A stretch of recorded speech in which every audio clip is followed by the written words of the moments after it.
Hi, I'm Tom. I recently got married to someone really important to me, but our journey to this point wasn't easy. I want to tell you about how my wife and I met, starting from the beginning. We both got hired at the same company after college, and we're the same age. Her name's Margaret, but back then, we were just coworkers, and I'd call her Margaret casually. After our orientation, Margaret and I found ourselves working together in the sales department. We both pushed each other to excel, putting in hard work every day. At that time, I had a girlfriend, and things were going smoothly between us. Then one day in late April, my buddy Joe called me up. Joe and I had been friends since high school. Although we went to different colleges, we used to hang out occasionally, just us guys. Joe said, "Hey, I've got a couple of tickets for an amusement park. Want to double date with our girlfriends?"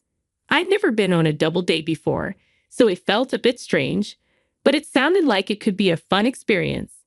My girlfriend was also keen on the idea, so we agreed to go. During the long weekend, on the date of our double date, we met up at the amusement park. I stepped out of my car and called out to Joe, who waved back enthusiastically, saying, "Hey, long time no see." Despite knowing that we both had girlfriends, we hadn't met them or even knew their names before. Feeling a bit nervous, we introduced our partners, saying, "This is Margaret. Nice to meet you." When I saw the girl getting out of Joe's car, I exclaimed, "Wait, Margaret, is that you, Tom?" We both looked at each other and burst out laughing. It turned out that Joe's girlfriend was none other than my coworker, Margaret. "No way. I knew you were in sales. But Tom and Margaret, you work at the same company." Joe exclaimed in disbelief. It was such a surprising coincidence that all we could do was laugh, enjoying the moment like kids at an amusement park. Later, during lunch, they said they had something to share with me. Joe and Margaret had plans to tie the knot in June, although they hadn't set a specific date yet. They mentioned they wanted to wait until they had saved enough money for the wedding. Finally, on a fortunate day in June, Joe and Margaret exchanged vows. Margaret decided to keep her last name. I heard that since they got married, Margaret has been preparing Joe's lunch every day. I listened to all these romantic tales, but meanwhile, I experienced heartbreak when my girlfriend broke up with me that autumn. Ever since she learned about Joe and Margaret's wedding plans, she had been contemplating our relationship's future. I had been pondering it too, but her words hit me hard. "I can't see a future with you," she said. When I asked if I had done something wrong, her response was vague along the lines of, "It just doesn't feel right. Let's leave the past behind." I tried to accept it, but it was difficult to swallow. Joe and Margaret were there for me when I needed support and encouragement. Despite being newly married, they would invite me over for drinks to cheer me up. The three of us, along with other close friends and coworkers, started spending more time together. I thought this wonderful bond would last forever after Joe and Margaret's wedding. However, as the new year arrived and spring approached, marking our second year at the company, something unexpected happened. One Monday morning, Margaret was missing from work. I began to wonder if she was taking an unusual day off when my phone rang. It was a call from an old high school friend, sounding rushed and serious. Without preamble, he delivered the devastating news. Joe had an accident. I was stunned, unable to comprehend the words. "What? Joe, you must be joking. What do you mean he's gone?" The news hit me like a ton of bricks. The accident had occurred the previous night, leaving me in disbelief. Joe was sitting in the passenger seat of a friend's car when another vehicle, driven by a dozing driver, collided with theirs. Despite being rushed into emergency surgery, Joe tragically passed away in the early hours. I attended his funeral, unable to contain my tears as I mourned the loss of my dear friend. The harsh reality of his absence weighed heavily on me. Margaret initially held her composure but broke down in tears during the service. Unable to bear seeing her in such pain, I covered my face with a handkerchief, trying to mask my own grief. Afterwards, Margaret took a month off from work. When she returned, she had visibly lost weight, a physical manifestation of her grief. She approached my desk to express her gratitude for the emails I had sent during her absence, apologizing for causing any worry. Despite her smile, I could sense that she was still struggling. Margaret confided in me about the difficulty of coping with Joe's loss, especially during the lonely nights. She appreciated the messages I had sent, as they reminded her to try to maintain some semblance of normalcy. Even if it was just a sandwich, receiving an email from me motivated her to eat. Witnessing Margaret's pain, I couldn't bring myself to offer empty platitudes like, "I hope you feel better soon." Instead, I suggested going out for dinner after work to provide some comfort. Although she initially declined, citing her reluctance to socialize, we persisted in our invitations until she finally accepted. Margaret's appetite was modest, but seeing her enjoy the food and eat a little brought some relief to my heart. After dinner, as we walked home together along the dimly lit streets, Margaret began to speak about Joe. "He's in the cemetery now, and all I have left at home is his portrait. I feel so alone." Her tears flowed freely, and all I could offer was my handkerchief and a comforting touch on her back. Her grief over losing Joe was profound, leaving me at a loss for words. "I'm sorry," I murmured softly. "Thank you," Margaret replied amidst her tears, before resuming her walk. Initially planning to accompany her only part of the way, I couldn't bear to leave her alone in her sorrow, so I walked her all the way home. Once there, I lit a candle in Joe's memory.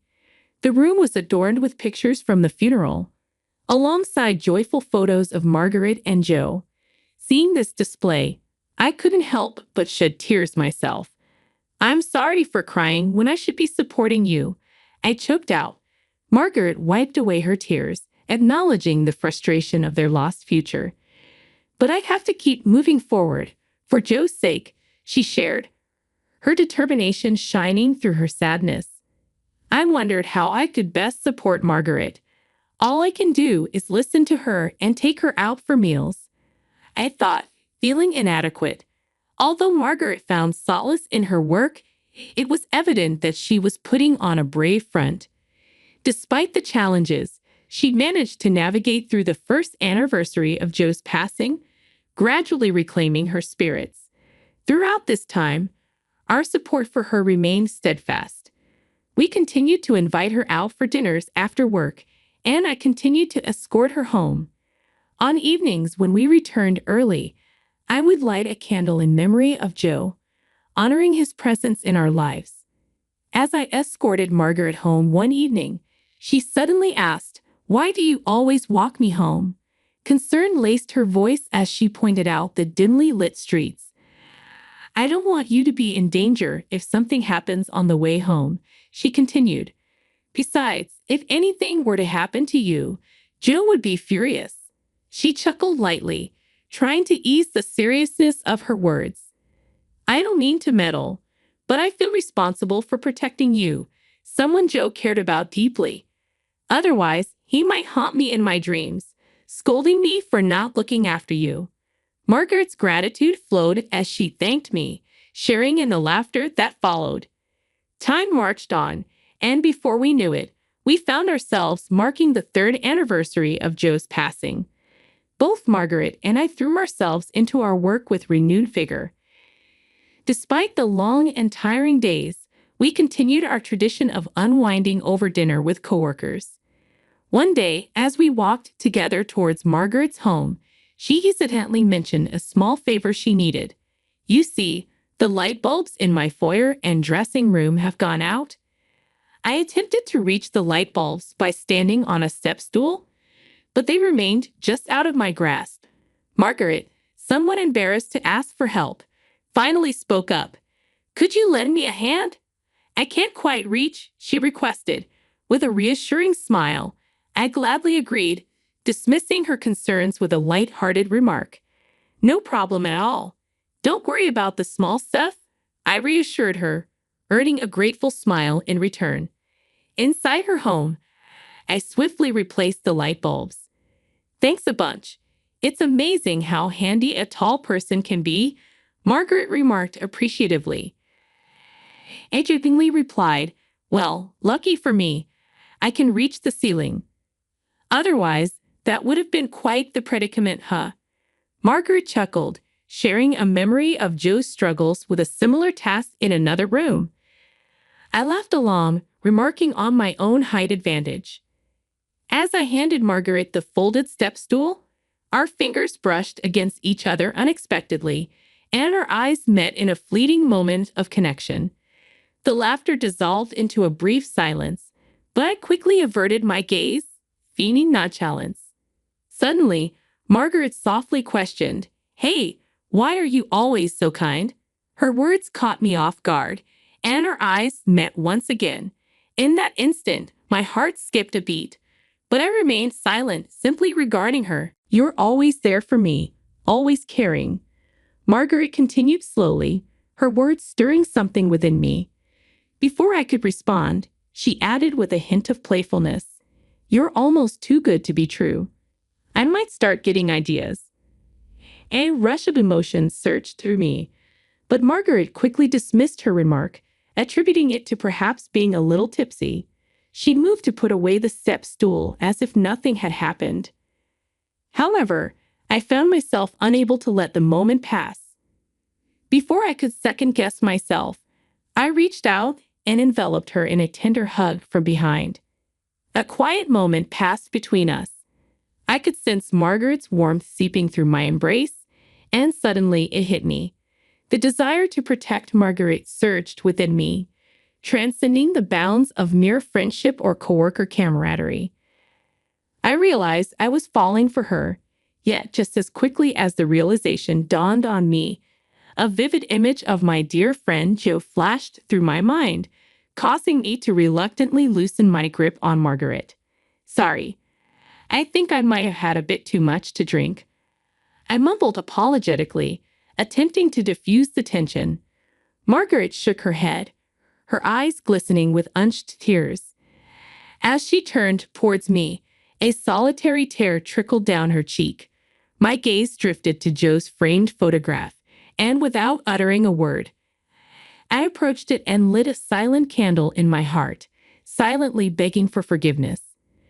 "See you at work tomorrow," I murmured to Margaret before quietly departing her home. The following day at the office, we went about our tasks as if nothing had transpired. Yet, with every exchanged glance, an unspoken weight hung heavy between us. I suspected Margaret felt it too. This silent dance continued for some time, till one evening, as I escorted Margaret home after dinner with coworkers, an unusual silence enveloped us. Sensing the unspoken words that had been lingering between us, it came to a halt, and Margaret followed suit. Summoning all my courage, I finally voiced my feelings. "Is it wrong if it's me? I'd want to stand by your side in any capacity," I confessed, my words brimming with sincerity. Margaret met my gaze, and after a pregnant pause, she nodded in acceptance. "Yes," she replied softly, acknowledging my sentiments. But this was not the end of our story. On my day off that week, I made a pilgrimage to a particular place, Joe's graveside. It was important for me to share this news with him right there where he rested. "Joe, I've come to make a promise," I began solemnly. "I vow to make Margaret happy and to care for her just as you would have. Please accept that I'll be by her side. I promise to safeguard her smile, no matter the challenges," I declared, bowing my head respectfully before his resting place. As I closed my eyes in silent reverence, time seemed to slip away. Suddenly, a gentle, warm breeze swept through the cemetery, caressing my skin.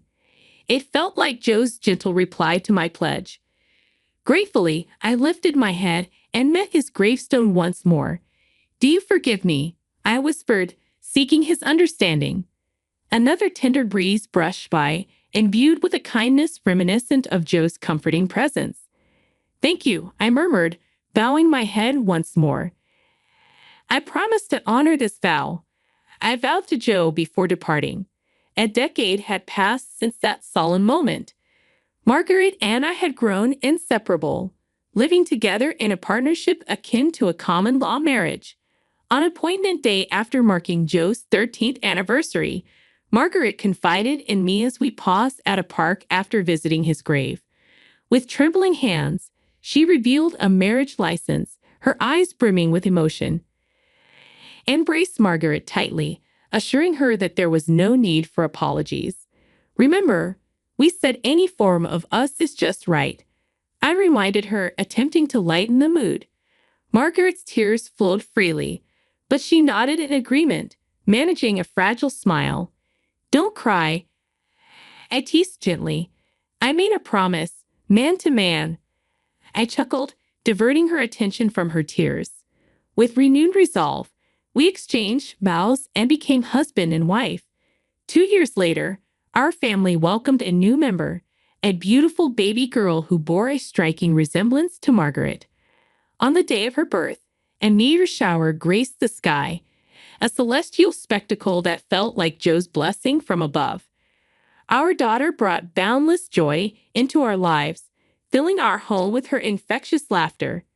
As we cherish our family and continue to honor our commitments, we find solace in the belief that Joe watches over us, content to see Margaret's radiant smile. And so, we embrace life's journey, living each day in a way that honors our loved ones and ensures that our family always finds reason to smile.